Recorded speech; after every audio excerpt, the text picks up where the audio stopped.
मानव का शरीर मिल जाए और मालूम पड़े कि हम भगवान देवाधिदेव महादेव की विरल भक्ति से दूर हैं,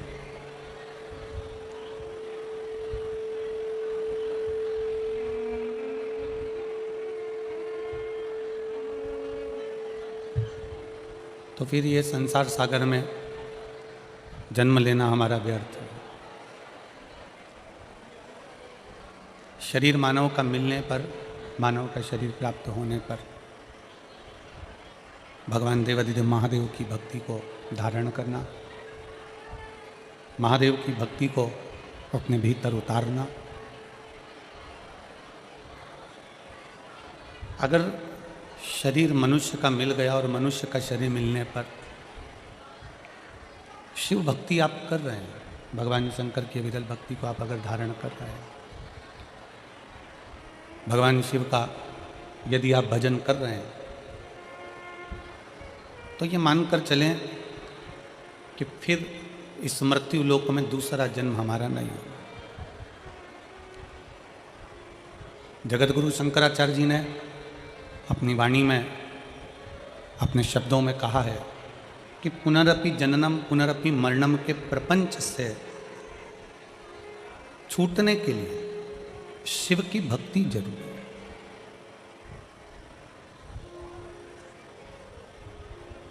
भगवान शंकर की अविरल भक्ति जरूरी है।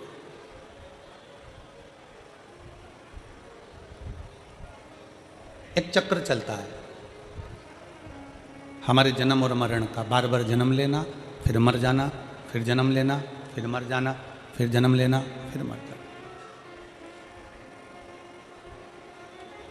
ये जन्म और मरण का जो चक्र है, इस चक्र का पहिया शिव रोक सकते हैं। इस चक्र का पहिया भगवान देवाधिदेव महादेव रोक सकते हैं। और केवल वो रुकता कैसे है? आपके शंकर का गुणगान करने से। आप अगर शिव जी के मंदिर जा रहे हो, शंकर की भक्ति कर रहे हो, शिव की भक्ति को अपने हृदय में उतार रहे हो, धारण कर रहे हो, तो समझ लो कि आपका बार बार फिर जन्म नहीं होगा।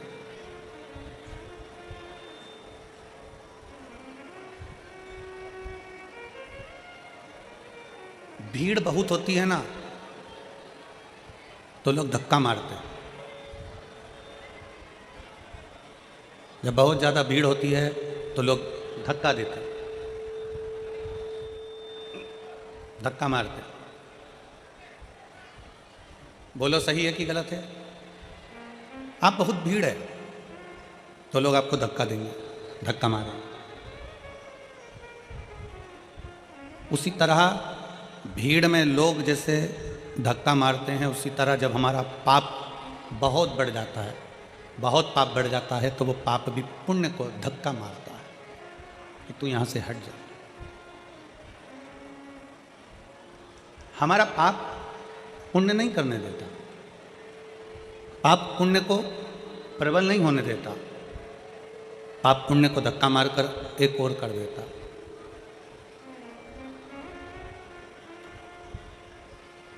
शिव महापुराण की कथा कहती है कि बहुत भीड़ होने पर लोग धक्का देते हैं, उसी तरह पाप भी पुण्य को धक्का देता है कि तू एक और हो जा, इसको पाप करने दे, इसको पाप और बढ़ाने दे। पाप जब बढ़ेगा तो ये अच्छा कर्म अगर करेगा तो इसको भगवान की शरणागति मिल जाएगी, और अगर पाप ही पाप करता रहेगा, बेकार ही बेकार कर्म करता रहेगा, तो फिर भटक जाएगा।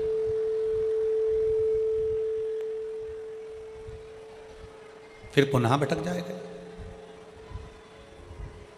तो शिव महापुराण की कथा कहती है, जिससे भीड़ धक्का देती है, बहुत भीड़ होने पर धक्का लगता है, उसी तरह शिव महापुराण की कथा कहती है, जब हम भगवान शंकर को एक लोटा जल समर्पित करते हैं, शिव जी की अविरल भक्ति को धारण करते हैं, शंकर भगवान के भजन में हम डूबे रहते हैं, श्री शिवाय नमस्तुभ्यम हम जपते रहते हैं, भगवान शंकर का गुणगान करते रहते हैं, तो भगवान शिव भी हमें उन्नति की ओर बढ़ाने के लिए, आगे बढ़ाने के लिए एक थोड़ा सा धक्का मार ही देते हैं और हम उन्नति की सीढ़ी पर चढ़ ही जाते हैं। मान लो यदि किसी एक लक्ष्य को आप लेकर बैठे हैं,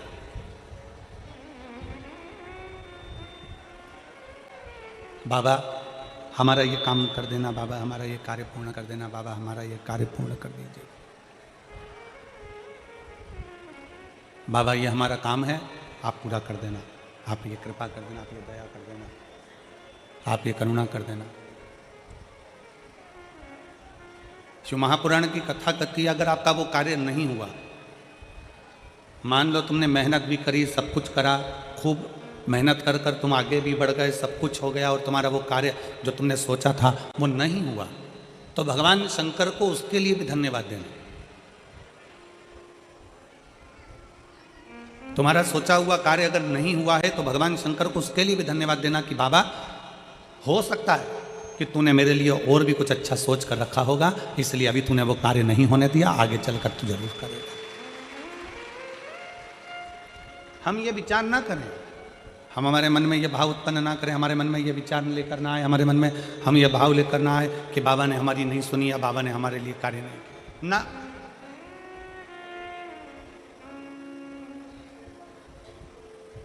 जितने इस पवित्र पावन प्रांगण के अंदर बैठकर, इस फरीदाबाद की पवित्र भूमि पर बैठकर शिव महापुराण की कथा का लाभ ले रहे हैं, जितने भगवान शंकर की कथा का रसतत्व ग्रहण कर रहे हैं, भगवान शिव की कथा को सुन रहे हैं, आप अपने मन में एक भाव लेकर आओ कि भोले बाबा, भगवान शिव, माँ जगत जननी माता जगदम्बा पार्वती हमारे माता पिता हैं और हम छोटे से एक बच्चे हैं, हम बहुत बड़े नहीं, हम बहुत छोटे हैं। बड़े बने रहने में कहीं ना कहीं तकलीफ हो जाती है, छोटे बने रहने में कोई तकलीफ नहीं। यहाँ जितने बड़े बड़े बैठे हैं ना, जितने यहाँ पर बड़े बड़े अधिकारी बैठे हों, फैक्ट्री के मालिक बैठे हों, जितने पदाधिकारी गण बैठे हों, जितने 2-4 मकान, बंगला, गाड़ी, जमीन जायदाद के खूब पैसे वाले भक्त बैठे हों, तो उनसे पूछना कि एक साधारण सा भक्त और एक धनपति, दोनों में क्या अंतर है? जो ज़्यादा बढ़ता चले जाता है, मानसिक टेंशन उसको बढ़ता चले जाता है। जो साधारण है, एकदम छोटे से मकान में रह रहा है, अपनी ज़िंदगी मस्त होकर जी रहा है, 2 रोटी प्रेम की खा रहा है, गाड़ी है, धर्मपत्नी, बच्चे अच्छे से पढ़ाई भी कर रहे हैं, सब कुछ अच्छी ज़िंदगी जी रहा है, उसको कोई टेंशन नहीं, वो अपना जीवन जी रहा है।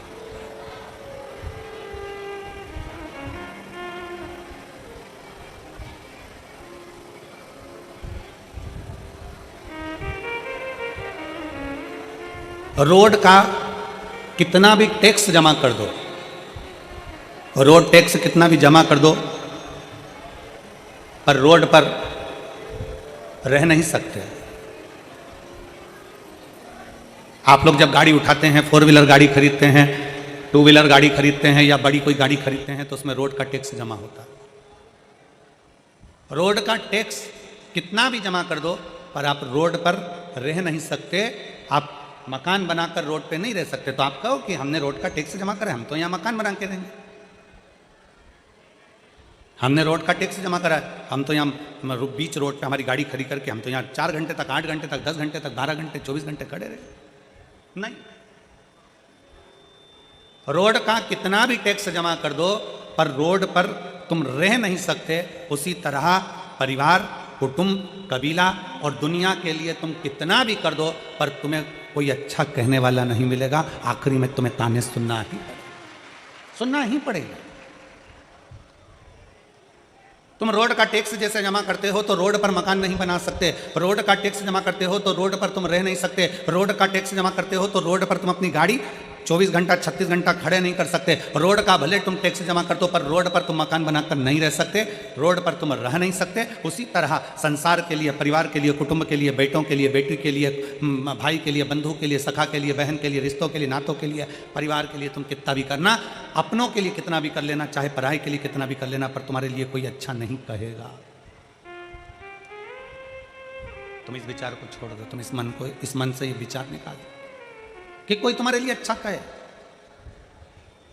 पर शिव महापुराण की कथा कहती है रोड का टैक्स जमा करो पर रोड पर मकान नहीं बना सकते हैं। दुनिया के लिए कितना भी कर लो पर अपशब्द सुनने को ही मिलता है।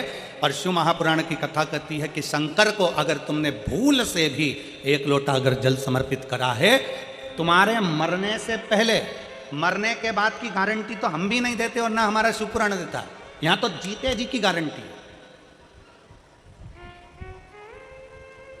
कई लोग कहते हैं कथा सुनोगे तो बैकुंठ चले जाओगे, बैकुंठ में तुम्हारा निवास होगा। हमने अपनी व्यासपीठ से आज तक नहीं कहा कि तुम बैकुंठ जाओगे कि नरक जाओगे, क्योंकि हम खुद भी जाकर देख के नहीं आए, तो तुमको काय को बोले कि तुम बैकुंठ जाओगे कि नरक जाओगे। और जो तुमसे कहे कि बैकुंठ जाओगे कि नरक जाओगे की चर्चा करे तो तुम उनसे कह देना महाराज जी घूम कर आयो क्या, ऊपर देख कर आयो क्या। जो गया वो कैसे बता सकता है कि बैकुंठ गया कि नरक गया। तो बैकुंठ और नरक की चर्चा वेदव्यास जी ने शिव महापुराण में नहीं करी। बैकुंठ और नरक की चर्चा मेरे वेदव्यास जी वर्णन नहीं करते। मेरे वेदव्यास बाबा शिव महापुराण के 24,000 श्लोक में 12 खंड में इन संहिताओं के अंतर्गत, इन लीलाओं के अंतर्गत भगवान शंकर की गणना कर कहते हैं कि पूरा स्वर्ग और पूरी नरक इसी पृथ्वी पर है। बस आप शिव महापुराण की कथा कहती है जब एक लोटा जल हम देवाधिदेव महादेव को समर्पित करते हैं, शंकर जी को जल चढ़ाते हैं, तो तुम्हारा चढ़ाया गया जल तुम्हारे मरने के बाद क्या देगा, इसका वर्णन शिव पुराण नहीं करती। पर शिव पुराण कहती है कि तुम्हारा अगर एक लोटा जल तुम महादेव को चढ़ा रहे हो तो यह पक्का है कि तुम्हारे मरने से पहले वो जल तुम्हारा तल जरूर बदलेगा। ये निश्चितता है।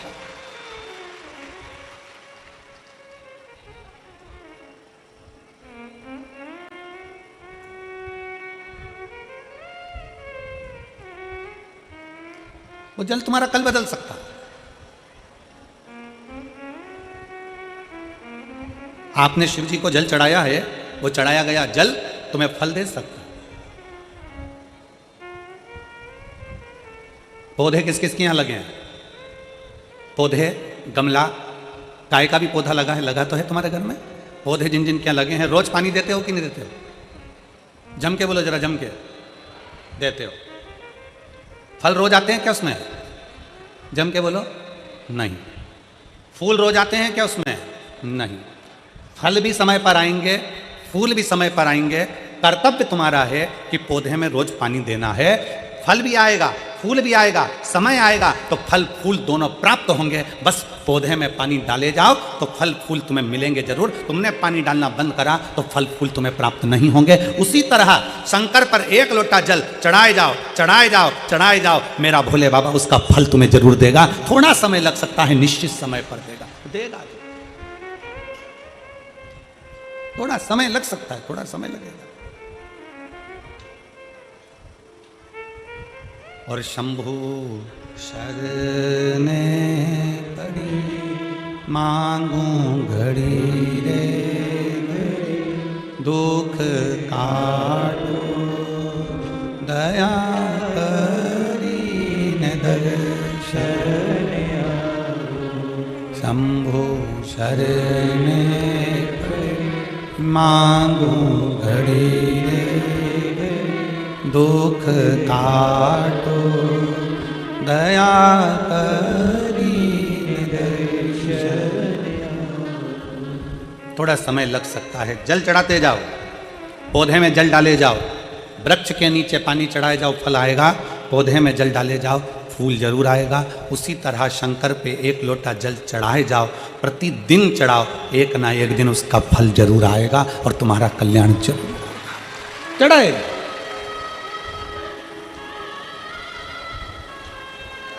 कोई जल्दी बनता है, कोई लेट बनता है।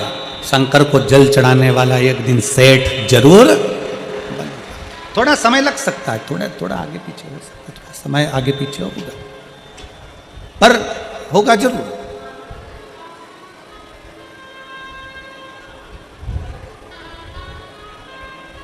विश्वास है तो शिव है। एक कथा आती है वरकरेश महादेव की। एक कथा आती है वरकरेश्वर महादेव की। और ये वरकरेश्वर महादेव कोई साधारण महादेव नहीं है।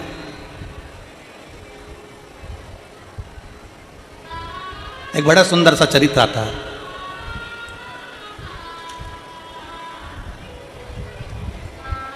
मही सागर संगम।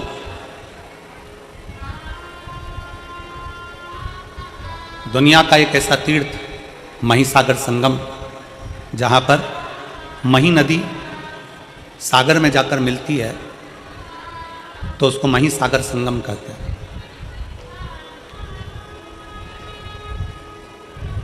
ये वो मही नदी जिसको गंगा, यमुना, सरस्वती, कावेरी, क्षिप्रा, सरयू, मंदाकिनी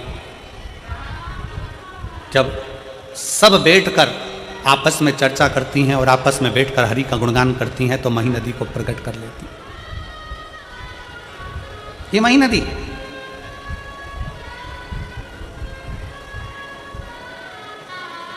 मध्य प्रदेश से निकलती हुई, राजस्थान से होती हुई सागर में जाकर मिल जाती है, सागर में पहुंच जाती है। जहां पर सागर से उसका संगम हुआ है उसे महिसागर कहते हैं, महिसागर संगम। एक ऐसा तीर्थ जहां भगवान शंकर के 4 शिवलिंग विराजमान है, जिसमें से एक स्वयं षडानंद कार्तिकेय जी, जिसको स्थापित करिए स्तंभेश्वर शिव महाराज भगवान शिव। दूसरा कल कथा सुन रहे थे काल भीति की, एक शिवलिंग काल भीति ने प्रकट किया वहां पर महाकाल के। एक स्वयं सिद्धनाथ के रूप में, सिद्धेश्वर के रूप में प्रकट किया, और दूसरा है बरकरेश्वर महादेव। कभी जिंदगी में अगर मौका मिले तो मही संगम एक बार जरूर जाएं और मही संगम का दर्शन करें। बरकरेश्वर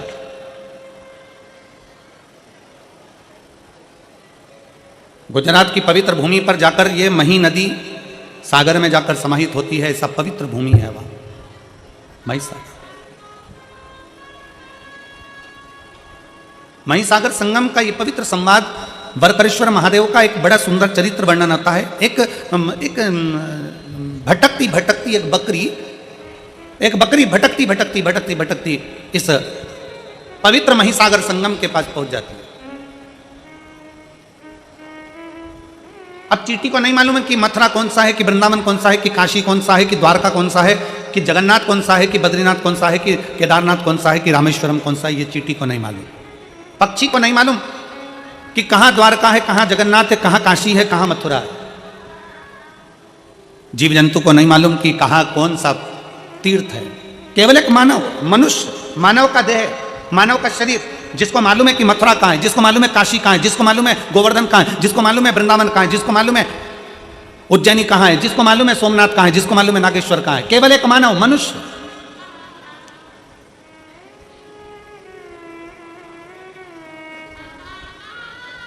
कभी तुमने कहीं सुना है, लाखों की संख्या में आप लोग बैठे हो और लाखों करोड़ों की संख्या में आस्था चैनल पर लोग इस कथा को श्रवण कर रहे हैं, शिव भक्त इस कथा को सुन रहे हैं, और लाखों की संख्या में लोग इसको फेसबुक यूट्यूब पर कथा श्रवण कर रहे हैं। 5 दिन की ये फरीदाबाद की शिव महापुराण की कथा, लाखों करोड़ों भक्त देश में और विदेश में बैठकर इस कथा को सुन रहे हैं। कभी किसी ने सुना कि गाय को ले जाकर तीर्थ कराओ, कभी किसी ने सुना चींटी को ले जाकर तीर्थ कराओ, कभी किसी ने सुना कि कुत्ते को ले जाकर तीर्थ का स्नान कराओ, कभी किसी ने सुना पशु को ले जाकर तीर्थ का स्नान कराओ, कभी किसी ने सुना कि पक्षी को तीर्थ का स्नान कराओ। केवल सुनने में मिलता है तो केवल इतना मिलता है कि मनुष्य इस तीर्थ में जाकर स्नान करे। मनुष्य, मानव शरीर, ये मनुष्य जाए और तीर्थ का दर्शन करे, मनुष्य जाए और तीर्थ में स्नान करे। क्यों? क्या चींटी के लिए तीर्थ नहीं है? क्या चींटे के लिए तीर्थ नहीं है? क्या पशु के लिए तीर्थ नहीं है? क्या पक्षी के लिए तीर्थ नहीं है? केवल एक मनुष्य के लिए क्यों लिखा कि मानव तीर्थ में जाए? मानव जाए, जाकर तीर्थ का स्नान करे, मानव जाए कुरुक्षेत्र में जाकर स्नान करे, मानव जाए तीर्थ में जाकर दर्शन करे। केवल मनुष्य के लिए क्यों है? तो शिव महापुराण की कथा कहती है पशु पक्षी के लिए नहीं, मनुष्य के लिए तीर्थ का दर्शन, तीर्थ का स्नान, तीर्थ का दान, तीर्थ का भजन केवल मनुष्य के लिए इसलिए कहा गया क्योंकि 83,99,999 योनियां काटने के बाद 84 लाख में नंबर की योनि है मनुष्य की योनि। और मानव शरीर एक ऐसा शरीर है, अगर इस शरीर में वो भजन कर लेता है, स्मरण कर लेता है, दान कर लेता है, पुण्य कर लेता है, कीर्तन कर लेता है, तीर्थ ना लेता है, तो फिर इसका अगला जन्म नहीं होता। पर जितने जीव हैं पशुचर, जलचर, थलचर जितने भी जीव जंतु हैं ये स्नान करेंगे, पर इनकी सुध में नहीं रहेगा कि हमने तीर्थ का स्नान करा। गाय को नहीं मालूम, पशु को नहीं मालूम, कुत्ते को नहीं मालूम, पक्षी को नहीं मालूम कि हमने तीर्थ का स्नान करा, पर मनुष्य को मालूम है कि मैंने तीर्थ का स्नान करा है। तीर्थ का स्नान करा है तो वो मरने के बाद भी ऊपर जाकर भी यमराज के सामने जाकर खड़े होकर कह सकता है कि मैंने कुरुक्षेत्र का स्नान करा था, मैंने यमुना का स्नान करा था, मैंने गंगा का स्नान करा था और तूने मुझे नरक में पटक दिया। वो ऊपर जाकर भी कह सकता है, वो जीवात्मा वहां पर भी बोल सकती है कि मैंने तीर्थ का स्नान करा था। और शिव महापुराण की कथा कहती है, अगर भूल से भी, शिव महापुराण का बड़ा सुंदर चरित्र कहता है कि जैसे तीर्थ में पशु पक्षी जीव जलचर थलचर वायुचर को नहीं मालूम रहता कि वो कहाँ है। शिव महापुराण की कथा कहती है, अगर भूल से भी अगर कोई कुत्ता, कोई पशु, कोई पक्षी, कोई जानवर, कोई जलचर, कोई थलचर 12 ज्योतिर्लिंग में से किसी एक ज्योतिर्लिंग में अगर जन्म भी ले लेता है तो फिर उसका अगला जन्म नहीं होता, वो जीव उसी जगह से तर जाता है, उसी जगह से तर जाता है। कितना सुंदर का एक गाली लोग दे देते हैं, तुझमें अकल नहीं है, तू स्वान है, तू कुत्ता है, तू गधा है, और लोग लड़ने बैठ जाते हैं। अगर जिसने गाली दी है ना उससे कहो भगवान से प्रार्थना करना, अगर स्वान भी बनाए ना, कुत्ता भी बनाए ना, तो कहीं किसी तीर्थ का बना देना, काशी विश्वनाथ के उस बनारस का, उस विश्वनाथ की भूमि वाराणसी का बना देना। अगर मुझे गधा भी बनाए तो भगवान से प्रार्थना करना कि हरिद्वार का बना देना। कम से कम गंगा की रज मुझे लगेगी, काशी विश्वनाथ के गंगा की रज मुझे लगेगी, उज्जैनी की रज मुझे लगेगी, कुबेरेश्वर धाम की रज मुझे लगेगी, तो मैं भी तर जाऊंगा, अगला जन्म मेरा फिर संसार में नहीं होगा। बनाना तो ऐसा बना, बनाना तो ऐसा बना।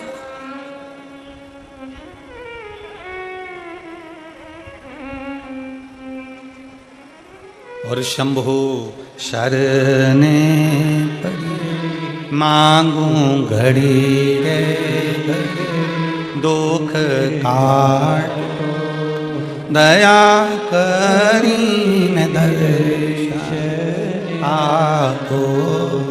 शंभु शरणे मांगू घड़ी रे दुख काट दया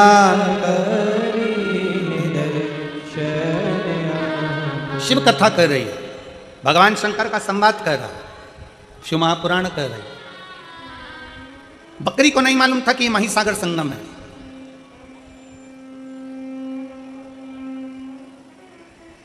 आप लोग कहेंगे गुरुजी आज की कथा कहां से बोल रहे हैं, तो स्कंद पुराण कुमारी खंड से आज की कथा को लिया है।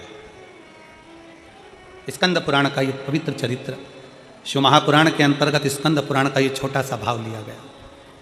कोई तुमसे पूछे ये महिसागर की कथा गुरुजी कहां से लेकर आ गए, ये सुंदर बरकरेश्वर महादेव की कथा कहां से लेकर आ गए, तो महिसागर संगम कथा स्कंद पुराण कुमारी खंड से बोली जाए।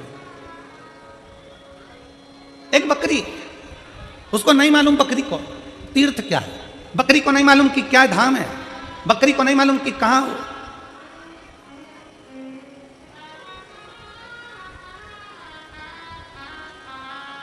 शिव महापुराण की उमा संहिता कहती है कि जिस स्थान पर शिव महापुराण की कथा होती है, बाबा भोलेनाथ की कथा जिस जगह पर होती है, जिस स्थान पर होती है, उस स्थान के पास में जितने जीव रहते हैं, जलचर थलचर वायुचर पशु पक्षी जानवर, मनुष्य तो छोड़ो, जो जीव भी रहते हैं, शिव महापुराण की कथा कहती है उसका भी अगला जन्म नहीं होता, वो भी तर जाते हैं, वो भी तर जाते हैं। एक पत्र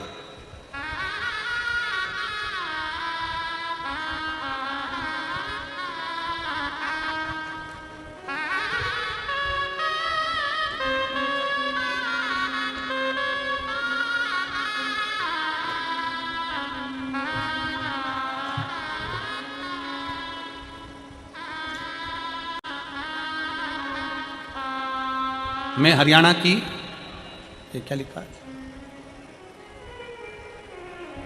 प्रिय इज्जर जिले के असदपुर खेड़ा की रहने वाली,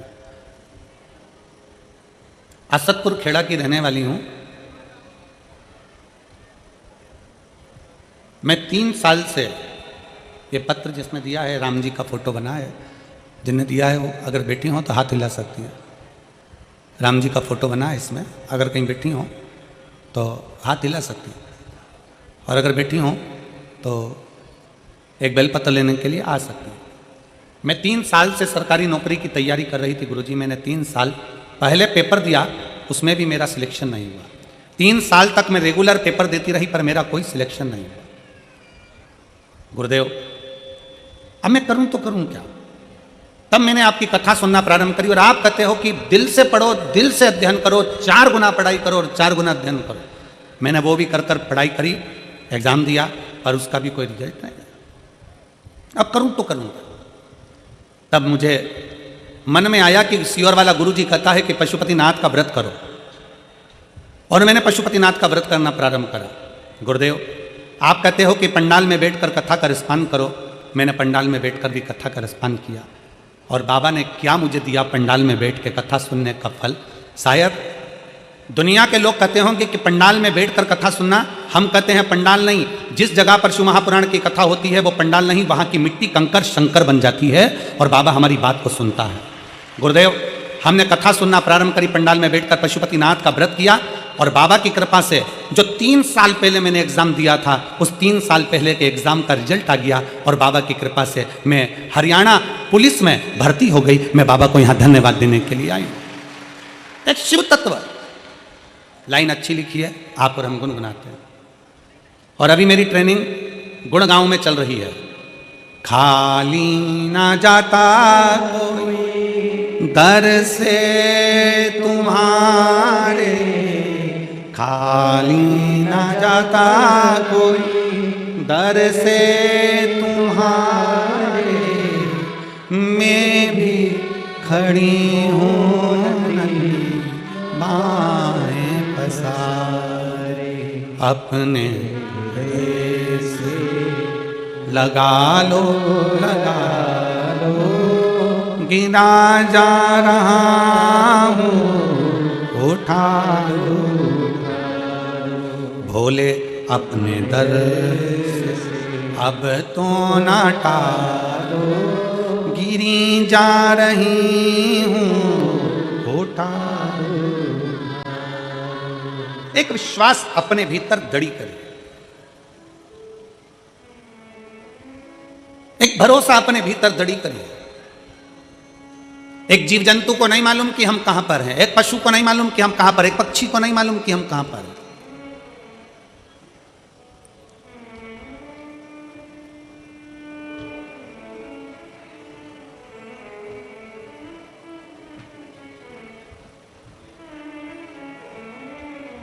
एक सीहोर कुबेरेश्वर धाम पर किसी ने एक कुत्ता का फोटो डाला। शंकर जी पर चढ़ा हुआ दूध बाहर गया और कुत्ता उसको चाट रहा था।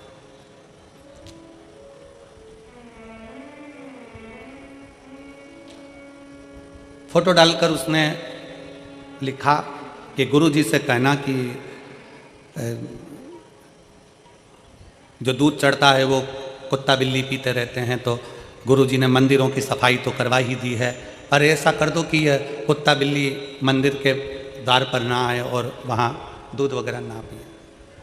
अब वो पत्र हमको, वो मैसेज कहा, गुरुजी ये मैसेज आया। मंदिर की सफाई तो आप करा ही देते हो, मंदिर में तो खूब दिया बत्ती लगने लगा, मंदिर में लोग जाने लगे, पर ये चढ़ा हुआ दूध कुत्ता पी रहा है, ये अच्छी बात है। तो जिसने वो मैसेज भेजा था, बहुत पहले की बात है, हम उनसे कहेंगे आपका चढ़ाया गया दूध, शिव पर चढ़ा हुआ जल आप और हम पीते हैं तो बाबा की कृपा आप और हम पर हो जाती है। अगर वो चढ़ा हुआ दूध किसी स्वान ने पी लिया, कुत्ते ने पी लिया, तो उसकी भी तो जिंदगी संवर गई है, उसका भी तो जीवन संवर गया। मेरे शंकर भगवान का एक नाम है पशुपतिनाथ। शिव केवल तुम्हारे ही नहीं, शिव केवल सीहोर वाला महाराज का नहीं, शंकर भगवान केवल तुम्हारे नहीं, शंकर भगवान केवल मनुष्य के नहीं, शंकर भगवान तो पशु के भी देव हैं, इसलिए उसको पशुपतिनाथ कहते हैं। शिव पक्षियों के भी देव हैं। ये जितने पक्षी उड़ते हैं, इनका अगर कोई देव है तो शंकर भगवान, इसलिए उनको श्रंभेश्वर महादेव कहा जाता है। पक्षी का रूप रखकर भगवान शंकर ने, भगवान नारायण नरसिंह बनकर आए थे और बहुत गुस्सा कर रहे थे, तो पक्षी का रूप रखकर शंकर भगवान ने अपने पंजे में उनको पकड़ा और ले जाकर बद्रीनाथ में अलकनंदा नदी में उनको डाल दिया, नरसिंह भगवान को। इसलिए आज भी जहां पर ताप्ती कुंड है, गर्म पानी जहां पर आता है, उसके नीचे देखोगे तो एक बड़ी सी शिला मिलेगी, वो नरसिंह शिला है। वहां के पंडा जी को पूछना कि नरसिंह शिला कहां है तो बता देंगे। आज भी शिव केवल पशुओं के देवता नहीं, वो पशुपति नाथ हैं। शंकर केवल मनुष्य के देवता नहीं, वो विश्वनाथ हैं। शंकर केवल पक्षियों के देवता नहीं, वो सर्वेश्वर नाथ हैं। शंकर भगवान जीव और जंतु के भी देवता हैं। शंकर भगवान एक बकरी एक बकरा का भी देव है, उसका नाम बकरेश्वर महादेव है। कोई साधारण है शंकर? पीपल देव का भी देव है महादेव, इसलिए नाम पड़ गया पिपलेश्वर महादेव। बड़ के वृक्ष का भी देव है महादेव, तो बटकेश्वर महादेव। ऐसा कौन सा देव है जो शंकर की शरणागति में नहीं है? ऐसा कौन देव, ऐसा कौन पशु, ऐसा कौन सा पक्षी, ऐसा कौन सा जानवर, ऐसा कौन सा जीव जो शंकर की शरणागति में नहीं है? आप और हम शिव को भूल जाते हैं, छोड़ देते हैं। जगत गुरु शंकराचार्य जी कहते हैं, शंकर भगवान को पकड़ने वाला, शंकर भगवान को एक लोटा जल चढ़ाने वाला, जगत गुरु शंकराचार्य जी कहते हैं शंकर की भक्ति करने वाला, शिव को भजने वाला, अगर भूल से भी शंकर को छोड़ देता है, पर शंकर भगवान अपने भक्त को कभी नहीं छोड़ते अंतिम श्वास तक। शिव नहीं छोड़ते अंतिम श्वास तक, शंकर नहीं छोड़ते आखिरी श्वास तक।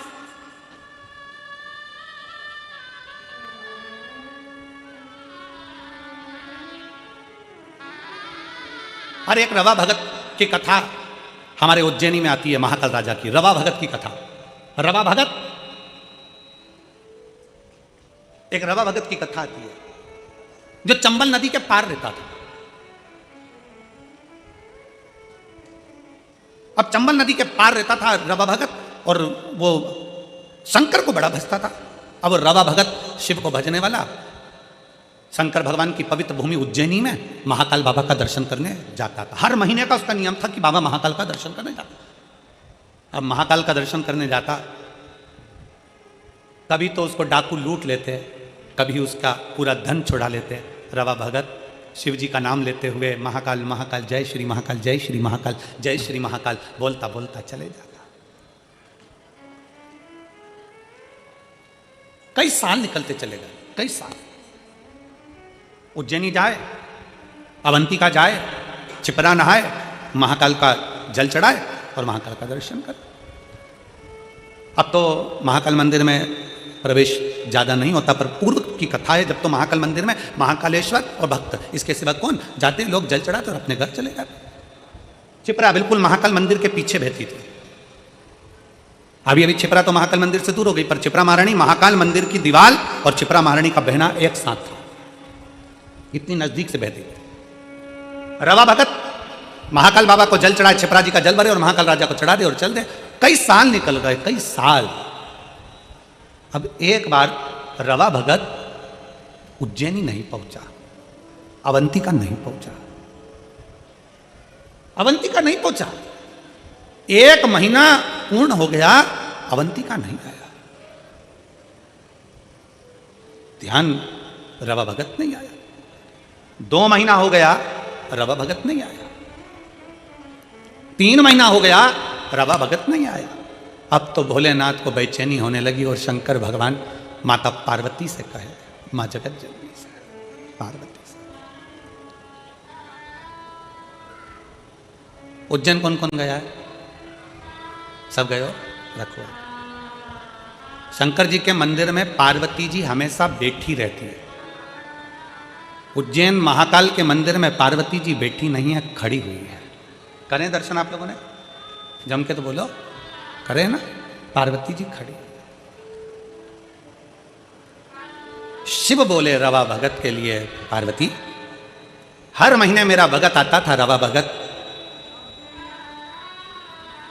आ नहीं रहा।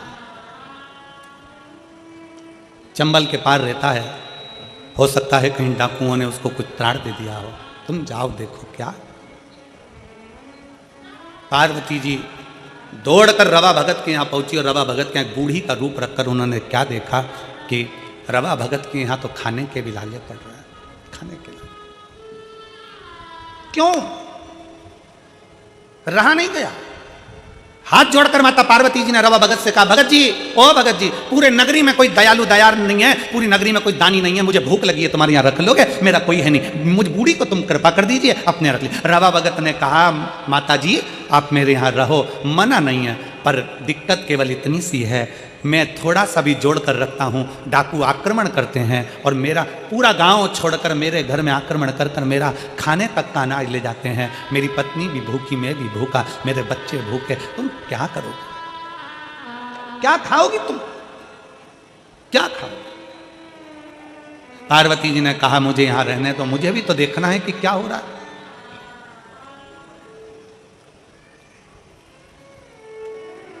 डाकुओं की टोली आई, रवा भगत के यहां से सब लेकर चले, अन्न का दाना नहीं।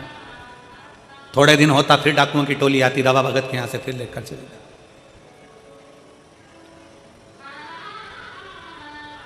पार्वती जी ने डाकुओं को देखा और पूछा कि भाई इनको कम से कम खाने का तो छोड़ कर जाओ, खाने का तो छोड़ो। डाकू चिल्लाकर बोले, ये वो भक्त है जो हर महीना महाकाल जाता है,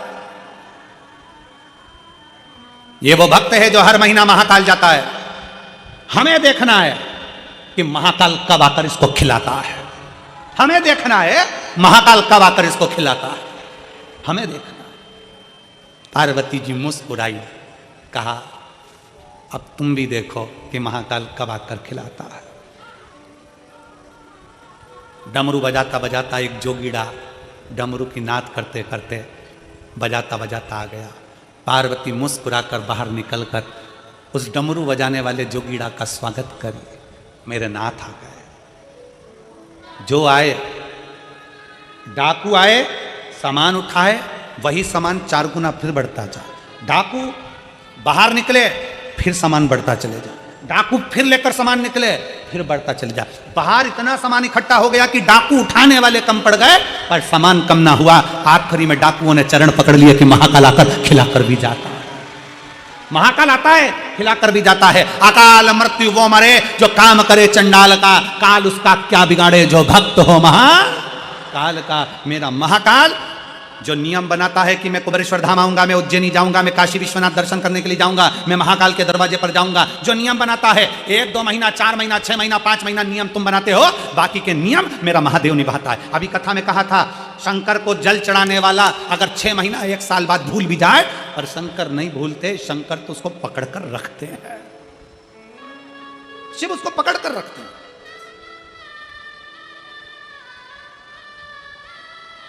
आप में से कितनी माताएं जिन्होंने ये सुना होगा कि कुल देवी की पूजन नहीं करो तो रुष्ट हो जाती है? बोलो सुना कि नहीं सुना?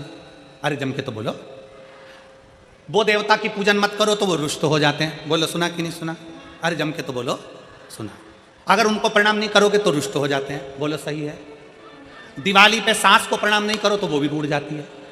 बोलो सही है कि गलत है? अरे जम के बोलो जरा, ठीक है। करवा चौथ पर पति की पूजन नहीं करो तो वो रूठ जाता है। बोलो सही है कि गलत है? भाई दूज पर बहन भाई को राखी ना बांधे तो भाई रूठ जाता है। भाई दूज पर बहन भाई को तिलक ना करे तो भाई रूठ जाता है। बोलो बोलो सही है कि गलत है?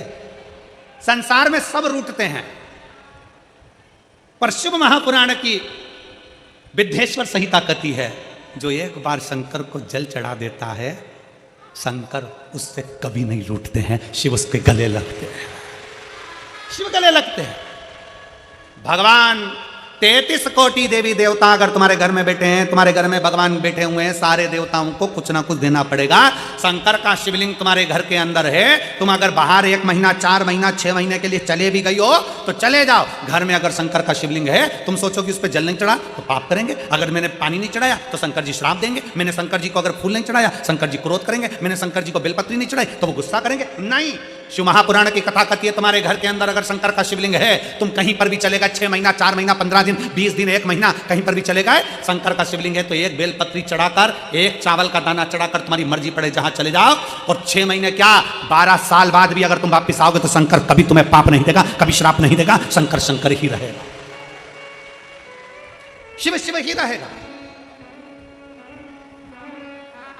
कुल देवी की पूजन मत करो, कुल देवी रूठ गई। इन देवी की पूजन मत करो, वो देवी रूठ गई। उन देवता की पूजन मत करो, वो देवता रूठ गए। उनका वर्णन मत करो, वो रूठ गए। सास को प्रणाम नहीं करा, सास रूठ गई। बहू की शादी की सालगिरह थी, सास ने विश नहीं करा तो बहू रूठ गई।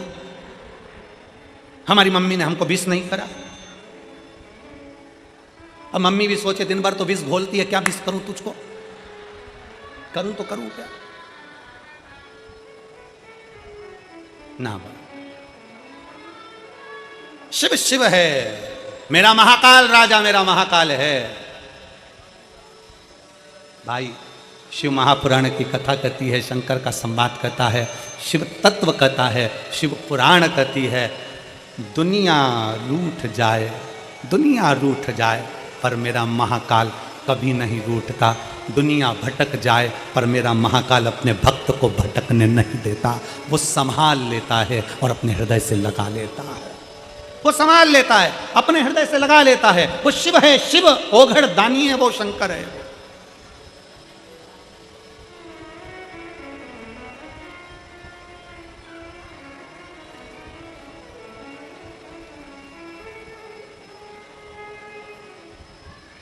वो साधारण नहीं है, उसको पहचानना कठिन है।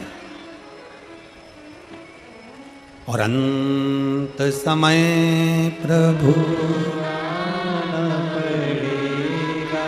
वचन दिया तो निभाना पड़ेगा।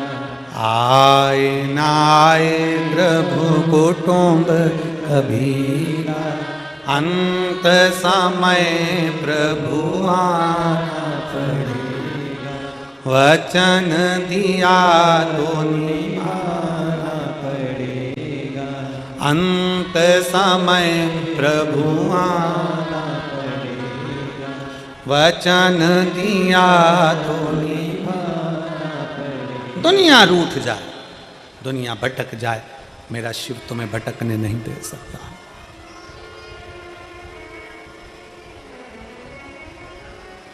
भटकने नहीं दे सकते। विश्वास, भरोसा, श्रद्धा हमें शिव के करीब में लेकर जाती है, शंकर के पास। बरकरेश्वर महादेव की कथा कर रही है। बरकरेश्वर महादेव का चरित्र कर रहा है। बकरी को नहीं मालूम कि तीर्थ है, बकरी को नहीं मालूम कि यह तीर्थ है। बकरी तो भटकती भटकती आ गई और महिसागर संगम के तट पर पौधे लगे थे फूल पत्ती के। बकरी प्यासी भी थी और भूखी भी थी। भूखी भी है, प्यासी।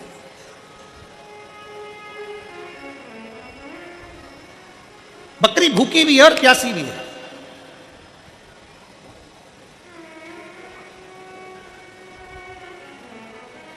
भूख तड़फा रही थी बकरी, प्यास तड़फा रही थी बकरी। दौड़ती दौड़ती बकरी आई और बकरी दौड़ती दौड़ती आकर उसने देखा कि यहाँ बहुत सारे पौधे लगे हुए हैं।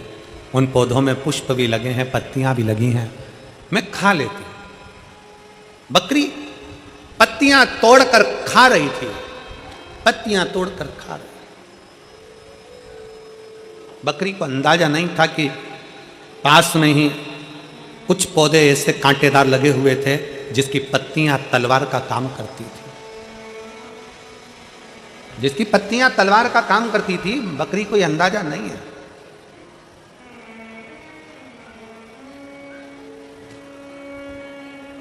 बस बकरी ने पत्तियां खाना प्रारंभ करा। बकरी ने पत्तियां खाना प्रारंभ करा और खाते खाते उसका ध्यान नहीं गया, क्योंकि व्यक्ति अपने कार्य में इतना डूब जाता है कि उसको अन्य कार्य का स्मरण नहीं हो पाता। और फिर निवेदन है, अरे मत बुरे कर्म कर वरना पछताएगा।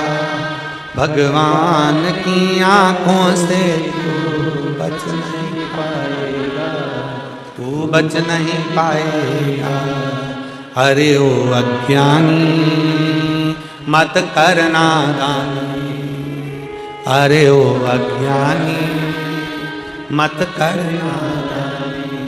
तेरे कर्म का फल भी तू ही पाएगा, जैसा किया तूने तेरे आगे आएगा, मत बुरे कर्म कर वरना पछताएगा। भगवान की आंखों से तू बच नहीं पाएगा, तू बच नहीं पाएगा। अरे ओ अज्ञानी मत करना, अपने कर्म अच्छे करते चलो। बकरी को ध्यान नहीं था, वो तो कर रही, वो तो खाने में लगी है, उसने ध्यान नहीं दिया पास में कांटे लगे, उसने ध्यान नहीं दिया पास में पत्तियां तलवार का काम कर रही है। कोई कोई पौधा ऐसा होता है जिसकी पत्तियां तलवार जैसी काट भी देती है, शरीर पर रगड़ा भी दे देती है।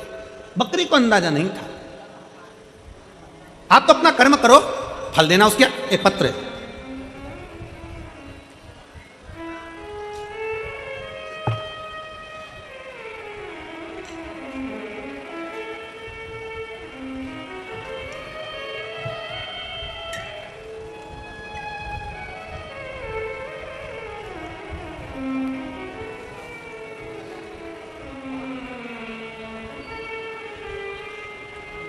मेरा नाम सुमन पंचाल, डोली, पत्नी ब्रजेश पंचाल, स्थान जवाहर कॉलोनी फरीदाबाद। बेटी का नाम साक्षी पंचाल, बेटा आकाश पंचाल। मेरा मोबाइल नंबर ये है। आप लोग अगर एलईडी पर देख रहे होंगे या आस्था चैनल पर देख रहे होंगे तो यह नाम सुमन पंचाल, कहीं बैठी हों तो हाथ हिला सकती हैं, और अगर आई हों तो आप ही हैं, ऐसा हाथ हिला दो एक बार वापस हाथ हिलाओ, ठीक है। आ जाइए, एक बेलपत्र ले जाना। बेटी अगर साक्षी आई हो तो वो भी आ सकती है। एक लोटे जल का सारी समस्या का हल।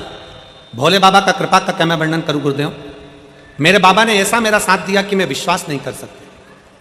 गुरुदेव 10 साल से मेरे गर्भाशय में एक रसोली थी, एक गठान थी। 10 साल से मेरे गर्भाशय में गठान थी, हमको मालूम नहीं पड़ा। समय पर मालूम पड़ा तो वो कैंसर का रूप ले चुकी थी, और कैंसर भी साधारण नहीं गुरुदेव, पूरे शरीर में फैल गया था। कैंसर कहाँ नहीं फैला, हर जगह पर फैल चुका था गुरुदेव। तब हमने हॉस्पिटल में दिखाया दिल्ली के, और इलाज प्रारंभ करा। डॉक्टर ने कह दिया कि ये पूरे शरीर में फैल चुका है, क्योंकि ये 10 साल से हो रहा है, तुमने ध्यान नहीं दिया। अब करें तो करें क्या कर सकते हैं। दुखी हो गए। तब डॉक्टर ने कहा कि इसका एक काम हो सकता है कि अभी भी एक चांस से अगर इसका ऑपरेशन कर लिया जाए तो हो सकता है इसमें अंतर हो जाए। तब हमने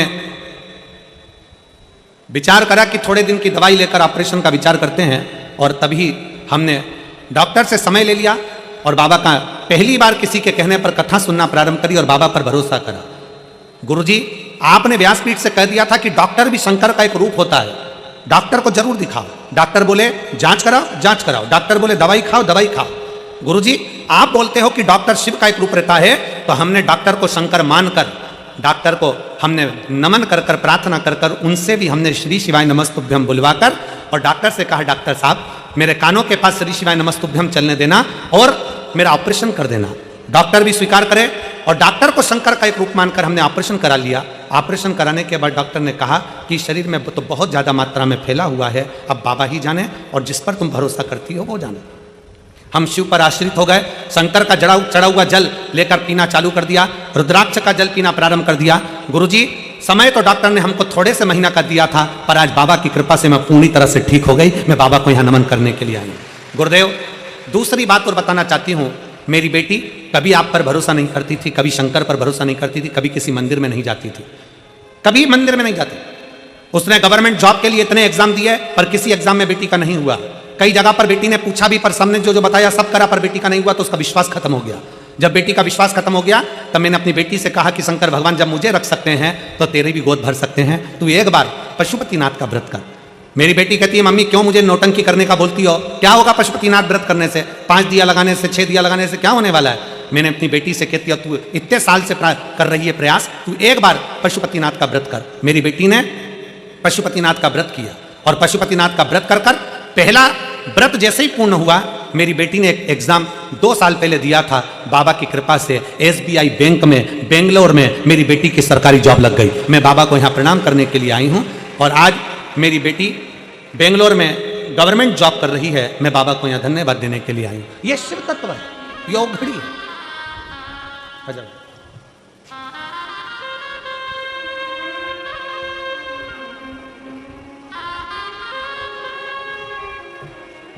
रोते नहीं, अब तो खुश हो गए, अब तो एकदम बढ़िया हो गए। ये बेटी को देना उसको, भाई आप आंसू को ठीक है, अच्छे खुश होकर जाओ है, शिव कृपा बनी रहे, बाबा बधाई। एक बेटी को भी देना है आपके लिए, आप ठीक हो पूरी तरह से।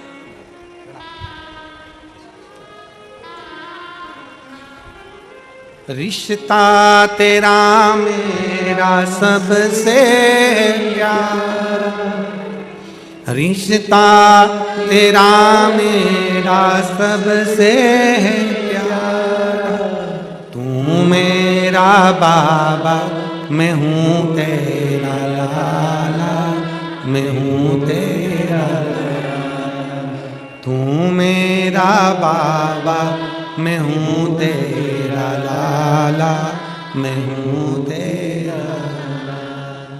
भगवान शिव वो अपना बनाने का प्रयास, अपना बनाना। समय लग सकता है, देरी हो सकती है। कोई कहता गुरुजी हमने इतनी पूजन पाठ करी, बाबा ने हमारी नहीं सुनी, आज से हम मंदिर जाना बंद कर। ना ना, जाते रहो। कुछ अच्छा सोचा होगा मेरे शंकर ने, कुछ अच्छा सोचा होगा। घर में दो बहुएं हैं, एक बहू को सास ने पूरा जेवर दे दिया, पूरी प्रॉपर्टी दे दी, और दूसरी बहू को सास ने कुछ भी नहीं दिया, कुछ भी नहीं, कुछ नहीं दिया। और जिसने जेवर लिया, जिसने प्रॉपर्टी ली, उसने निकाल दिया सास को, सास पहुंच गई फिर उसके पास जिसको कुछ नहीं दिया। अब उसको कुछ नहीं मिला, उसने अपने पापा मम्मी से कहा, मम्मी पापा से कहा, पिताजी मेरी सास को मेरी देवरानी ने निकाल कर यहाँ भेज दिया और अब मेरे पास रह रही है। माँ ने कहा, बेटा वो तुझे प्रॉपर्टी नहीं दी, कोई बात नहीं, जेवर नहीं दी, कोई बात नहीं, सेवा कर, अच्छे से खूब सेवा कर। सास ने प्रॉपर्टी एक को दी, जेवर एक को दिया, एक बहू को कुछ नहीं दिया। जिसने प्रॉपर्टी जेवर लिए उसके घर में महल अटारी सब बन गया, जिसके पास प्रॉपर्टी जेवर नहीं थे उसने सास की सेवा करी, सास मरकर चली गई। समय ऐसा आया कि जो प्रॉपर्टी जेवर वाली थी उसके बेटों ने कहीं शेयर मार्केट खेला, शेयर मार्केट में सारा की सारा डब्बा गोल हो गया, और जिसके घर में सास रह रही थी उसके बेटा कलेक्टर और इंजीनियर बन गया। समय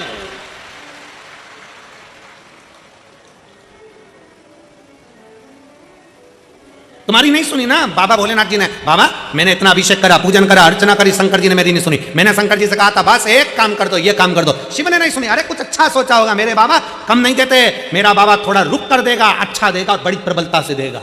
आपकी भक्ति कम नहीं होना चाहिए, आपका विश्वास कम नहीं होना चाहिए, आपका भरोसा कम नहीं होना चाहिए, आपकी दृढ़ता कम नहीं होना चाहिए।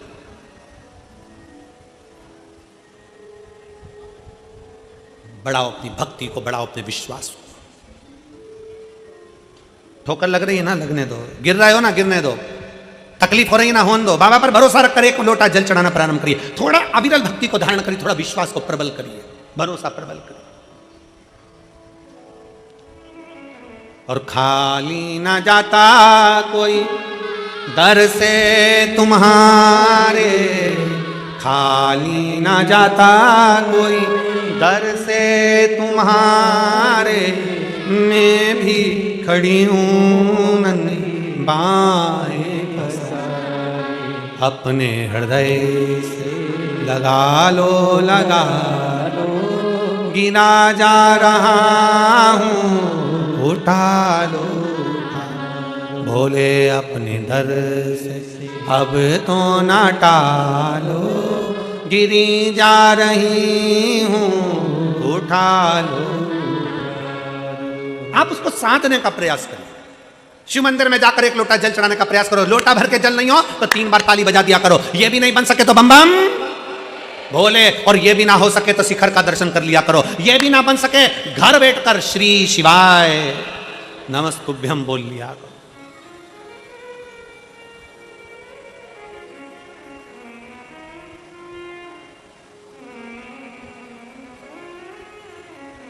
दो दिन से एक आइसर गाड़ी आती है, उसमें पानी की बोतल रखी होती है।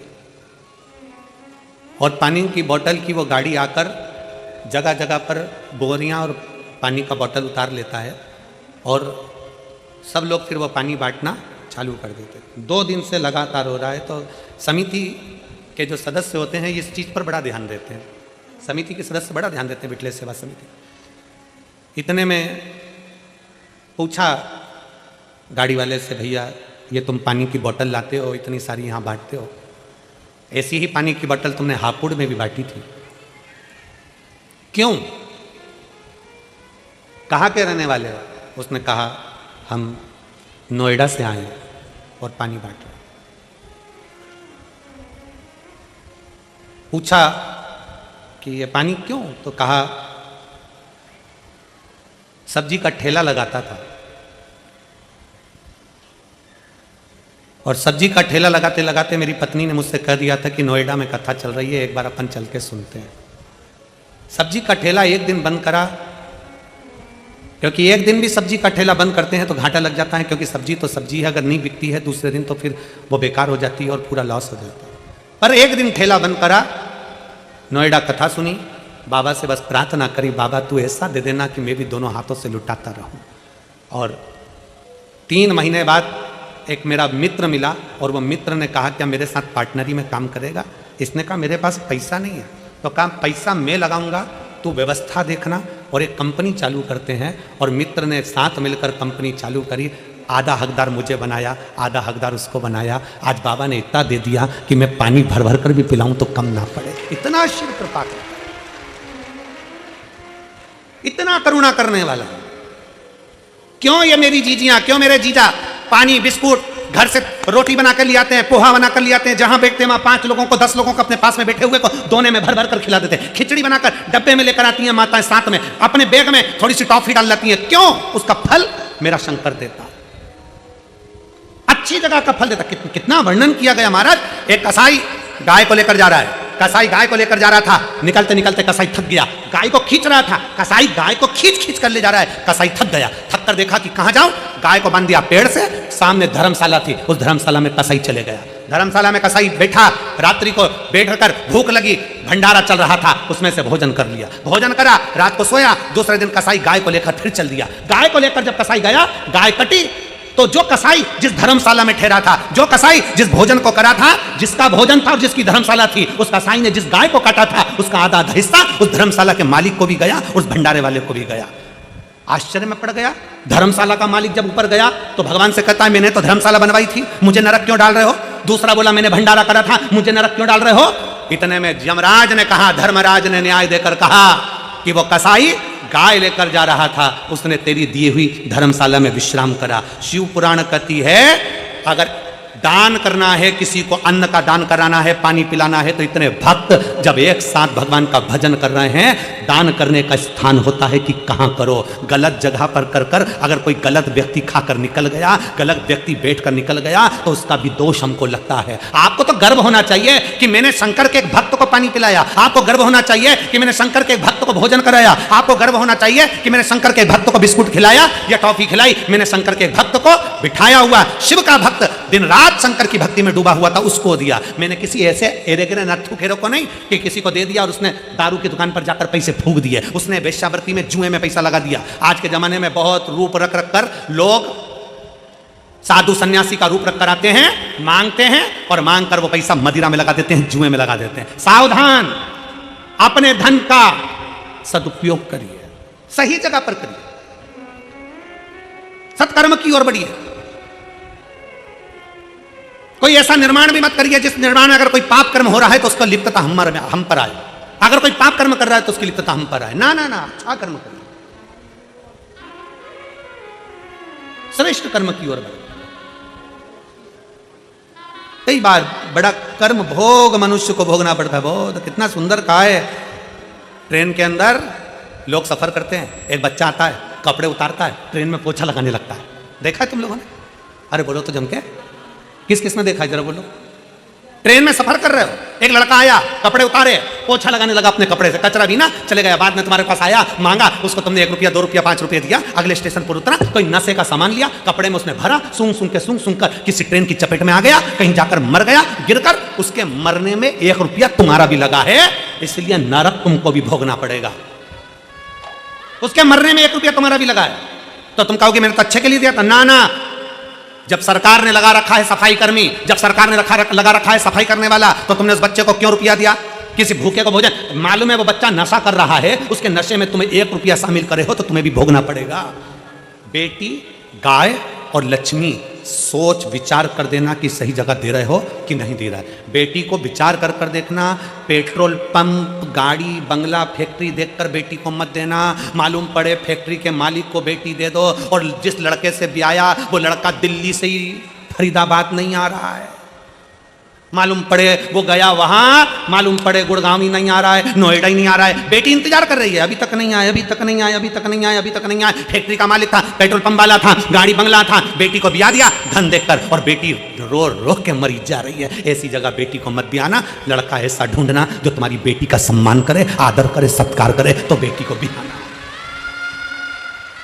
गाय ऐसी जगह पर मत देना। हमारे दादाजी चले गए, पंडित जी को गाय देना है, पंडित जी ने गाय ली, गाय लेकर चले गए, थोड़े दिन तक गाय ने दूध दिया, बांध कर रखा, गाय ने दूध देना बंद कर दिया। पंडित जी के खुद के रहने की जगह नहीं, तो गाय को कहां रखें? उनने तीसरे को भेज दिया, तीसरे ने चौथे को बेचा, चौथे ने 5वें को बेचा, बाद में गाय कसाई के यहां चली गई। जब गाय कटी तो जिसने दान करा उसको भोगना पड़ा। और तीसरे नंबर पर है लक्ष्मी। भिखारी के कटोरे में पैसा डालने से पहले विचार करो कि भिखारी कहां लगाएगा।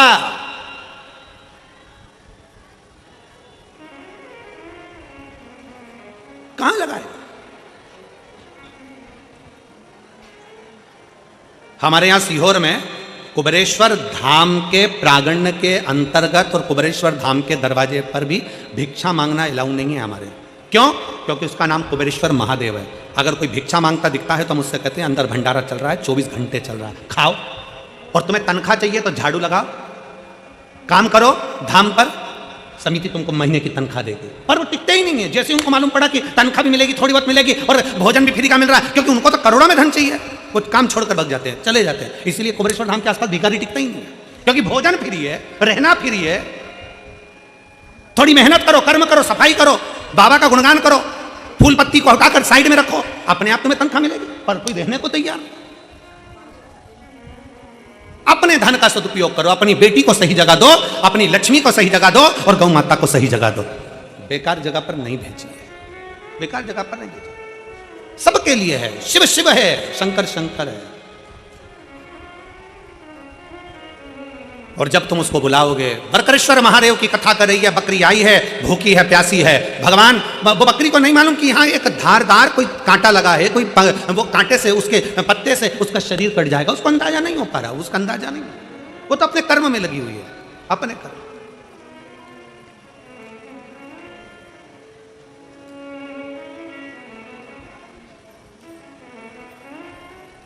चित्त हट, पर वो भी साधारण नहीं है, देने में पीछे हटता नहीं है, देने में पीछे हटता नहीं।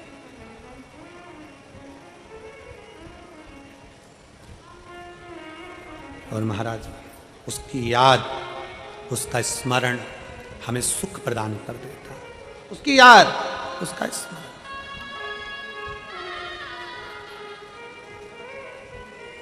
महाराज, अरे डमरू वाले आजा तेरी याद सताए, मेरा ये भरोसा कहीं टूट न जाए। ओ डमरू वाले आजा तेरी याद सताए, मेरा ये भरोसा कहीं टूट न जाए। आ कहाँ भोले बाबा, ओ डमरू वाले आजा तेरी याद सताए, मेरा ये भरोसा कहीं टूट न जाए। ओ डमरू वाले आजा तेरी याद सताए, मेरा ये भरोसा कहीं टूट न जाए। सब गाइए प्रेम से।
नैना हमारे तेरा रास्ता निहारे, नैना हमारे तेरा रास्ता निहारे, हर पल विचार छुपा कहाँ भोले बाबा, ओ डमरू वाले आजा तेरी याद सताए, ओ तेरा ये भरोसा कहीं डूबे न जाए, ओ डमरू वाले आजा तेरी याद सताए, मेरा ये भरोसा कहीं डूबे न जाए, छुपा कहाँ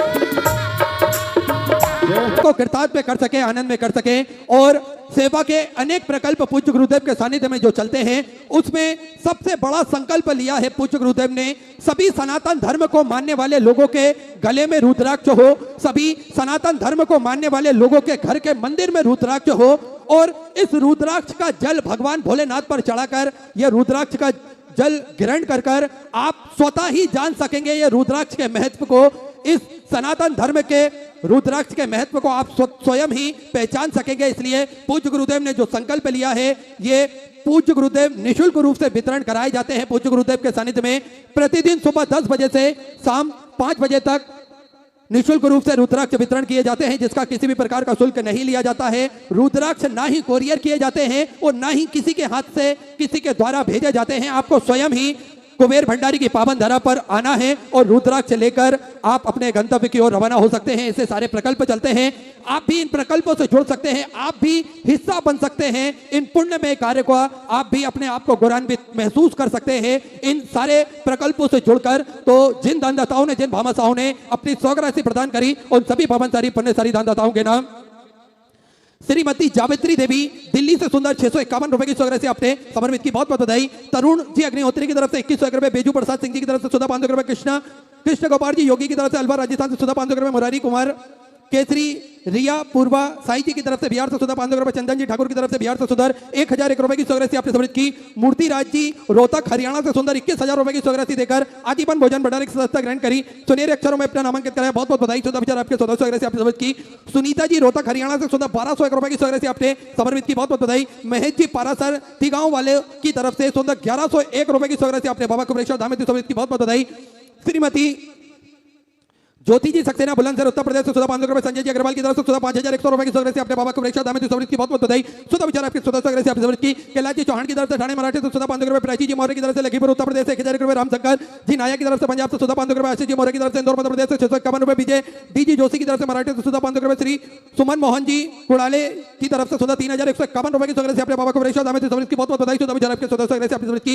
शांति जी कपूर की तरफ से भोपाल मध्य प्रदेश से 14,500 रुपए, डाल प्रसाद जी नायक की तरफ से 14,500 रुपए, अदिति जी वर्मा की तरफ से उत्तर प्रदेश से 1,100 रुपए, तनुजा सिंह जी की तरफ से सुंदर आपने 551 रुपए की सौगराशि समर्पित की। प्राची विनोद जी विश्वकर्मा की तरफ से 14,500 रुपए, जसवीर सिंह जी अजमाल जी की तरफ से अजमेर राजस्थान से 1100 रुपए की सौगराशि आप समर्पित की। अखिलेश कुमार जी वाजपेयी की तरफ से हावड़ा वेस्ट बंगाल से 1,000 रुपए, मिथिलेश जी तिवारी की तरफ से मथुरा उत्तर प्रदेश से 1,500 रुपए, मानसू पुनीत जी अग्रवाल की तरफ से 1,000 रुपए, डॉक्टर अभिषेक जी शर्मा की तरफ से छत्तीसगढ़ से 14,500 रुपए, मीना जी वर्मा की तरफ से प्रयागराज उत्तर प्रदेश से 1,000 रुपए, मीना मंगल सिंह जी लोनिया की तरफ से छत्तीसगढ़ से 14,500 रुपए की सौगराशि आपने समर्पित की। पीयूष जी गोयल, नेहा जी गोयल की तरफ से बेंगलोर से 2100 रुपए की सौगराशि आप समर्पित की। सुभाष चंद जी मित्तल की तरफ से पंजाब से 1,551 रुपए की सौगराशि आपने समर्पित की, बहुत बहुत बधाई। श्रीमती मिथिलेश दीक्षित की तरफ से उत्तर प्रदेश से 1,100 रुपए, शैलेंद्र जी नागले की तरफ से मराठी से 1,000 रुपए, शिल्पी जी पांडे की तरफ से गुजरात से 3,851 रुपए की सौगराशि आप समर्पित की। खेम सिंह जी की तरफ से दिल्ली से 14,500 रुपए, श्रीमती सुनीता देवी जी की तरफ से बलिया उत्तर प्रदेश से 14,500 रुपए, मुकेश सिंह जी चौहान की तरफ से 14,500 रुपए, रमेश भाई जी पुंजी राम जी प्रजापति की तरफ से गांधीनगर गुजरात से 14,500 रुपए,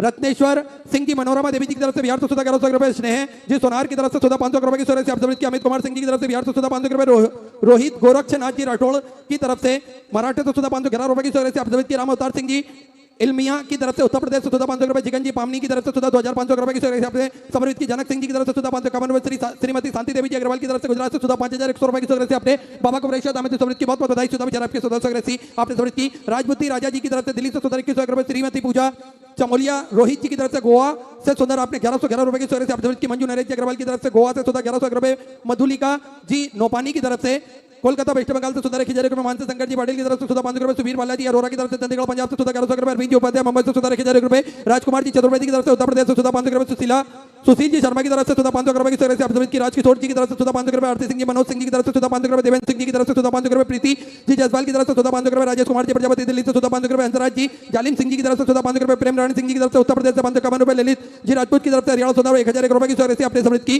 गणेश नाथ जी जोगी की तरफ से अलीराजपुर मध्य प्रदेश से सुधा 500 रुपए, शिवान सुमन कुमार जी की तरफ से दिल्ली से सुधा 500 रुपए, श्री शैलेंद्र कुमार कुमारी जी की तरफ से उत्तर प्रदेश से सुधा 11000 रुपए की सौरभ से अपने बाबा को प्रेषित दामद समृद्ध की बहुत बहुत बधाई। सुधा विचार आपके 1400 आपने समृद्ध की। नीतू कमल नारायण जी साहू की तरफ से रायपुर छत्तीसगढ़ से सुधा 500 रुपए, पहला पटेल निमिषा जी की तरफ से अहमदाबाद गुजरात से सुधा 1000 रुपए की सौरसी आपने समृद्ध की। अनिल जी वर्मा की तरफ से बेंगलोर से सुधा 500 रुपए की सौरसी आपने समृद्ध की। दयालु राम जी यादव की तरफ से दुर्ग छत्तीसगढ़ से सुधा 500 रुपए, उद्धव वेंकट राव जी हिरवे की तरफ से मराठी से सुधा 500 रुपए, मोना जी गुप्ता की तरफ से सुधा 1100 रुपए, गुलाब जी राजपूत की तरफ से सुधा 500 रुपए की सौरसी आपने समृद्ध की। अरुणा जी पंचाल की तरफ से सुधा 500 रुपए की सौरसी समृद्ध की। श्री बालाजी गाड़ेकर की तरफ से मराठी से सुधा 500 रुपए, मोहन सिंह जी चौहान की तरफ से धार मध्य प्रदेश से सुधा 1000 रुपए, दौलत सिंह जी गिरसे जी राजपूत की तरफ से इंदौर मध्य प्रदेश से सुधा 501 रुपए की सौरसी आपने बाबा कुबरेश्वर दामद समृद्ध की बहुत बहुत बधाई। सुधा विचार आपके 1400 आपने समृद्ध की। सुभद्रा उदय प्रताप जी सोनी की तरफ से सुधर आपने 500 रुपए की सौरसी बाबा कुबरेश्वर दामद समृद्ध की बहुत बहुत बधाई। सुधा सौरसी आपने समृद्ध की। शिवम जी जयसवाल की तरफ से उत्तराखंड से सुधा 1100 रुपए की सौरसी आपने समृद्ध की। संजय कुमार जी गुप्ता अनीता जी की तरफ से वाराणसी उत्तर प्रदेश से 1100 रुपए, जगदीश जी मेड़ा की तरफ से राजस्थान से सुधा 500 रुपए, दिनेश कुमार जी की तरफ से दिल्ली से सुधा 500 रुपए, मिलंद्र रविंद्र जी चौधरी की तरफ से मराठी से सुधा 1100 रुपए, दिलीप कुमार जी सिंह जी की तरफ से नासिक मराठी से 1100 रुपए, श्री आदित्य जी की तरफ से 1000 रुपए, पारसनाथ जी साहू की तरफ से कोलकाता वेस्ट बंगाल से सुधा 1500 रुपए, गंगा प्रसाद नारायण जी भारडिया की तरफ से तेलंगाना से सुधा 500 रुपए, प्रमोद सिंह जी की तरफ से बिहार से सुधा 500 रुपए, अरुणा सिंह जी की तरफ से सुधा 500 रुपए, गौरव प्रकाश जी की तरफ से आसनसोल से सुंदर आपने 1501 रुपए की सौरसी आप समझ की। भानुमति जी की तरफ भानुमति जी परमार की तरफ से भानुमति सी परमार जी की तरफ से मराठी से सुंदर 1000 रुपए की सौरसी आप समझ की। श्रीमती कुमकुम सिंह जी की तरफ से झारखंड से सुधा 500 रुपए, श्री मनोज कुमार जी रावत की तरफ से सुधा 500 रुपए, भरत जी पटेल की तरफ से कुशीनगर उत्तर प्रदेश से सुधा 500 रुपए की सौरसी आपने समर्पित की। उमेश कुमार जी सिन्हा की तरफ से पटना बिहार से सुधा 505 रुपए की सौरसी आपने समर्पित की। सभी दानदाताओं को मैं हृदय की आनंद गहराई से नमन करता हूं, दंडवत करता हूं, प्रणाम करता हूं। सुंदर सौरसी आपने समर्पित की। जो भक्त अपनी सौरसी मंदिर गौशाला वृद्धाश्रम अन्य क्षेत्र बाबा कुबरेश्वर धाम में समर्पित करना चाहते हैं वे टीवी स्क्रीन पर श्री विठलेश सेवा समिति के 2 account number axis bank account central bank of India का चल रहा है, दोनों में से किसी भी अकाउंट में अपनी सौरसी जमा कर अपना नाम व्हाट्सएप पर भेज सकते हैं। और जो भक्त अपनी सौरसी या फरीदाबाद की पावन धरा पर समर्पित करना चाहते हैं वे कथा पंडाल के बाहर की ओर श्री विठलेश सेवा समिति के 2 अकाउंट जो कार्यालय लगे हुए हैं उस कार्यालयों में अपनी सौरसी जमा कर अपने नाम की रसीद प्राप्त कर सकते हैं। आइए सीधे व्यासपीठ की शरण में चलते हैं। पूज्य गुरुदेव के सानिध्य में सुंदर हम सभी आज तीसरे दिवस की कथा श्रवण करेंगे। जय जय श्री राधे, हर हर महादेव, श्री शिवाय नमः।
महाकालेश्वर भगवान की जय। ओंकारेश्वर भगवान की जय। संत सदगुरुदेव गौ माता की जय। चिंता संतान अंतारो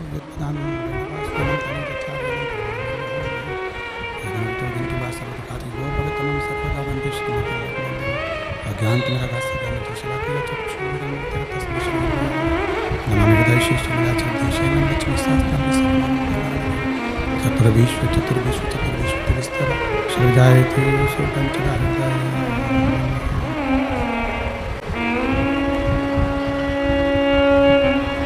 बोलो विश्वनाथ भगवान की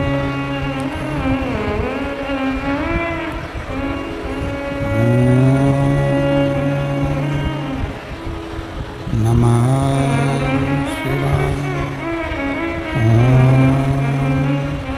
नमः शिवाय। नमः शिवाय।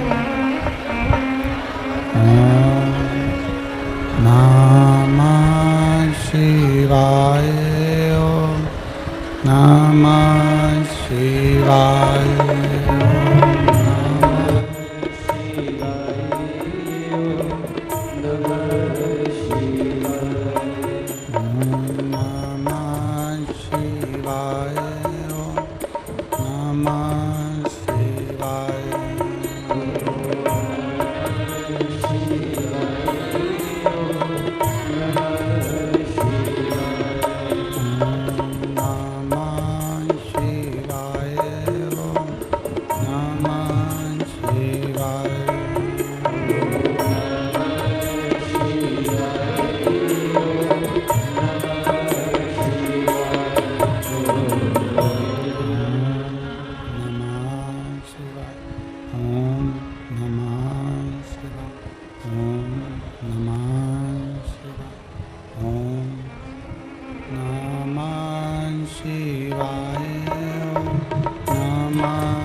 विश्वनाथ भगवान की जय।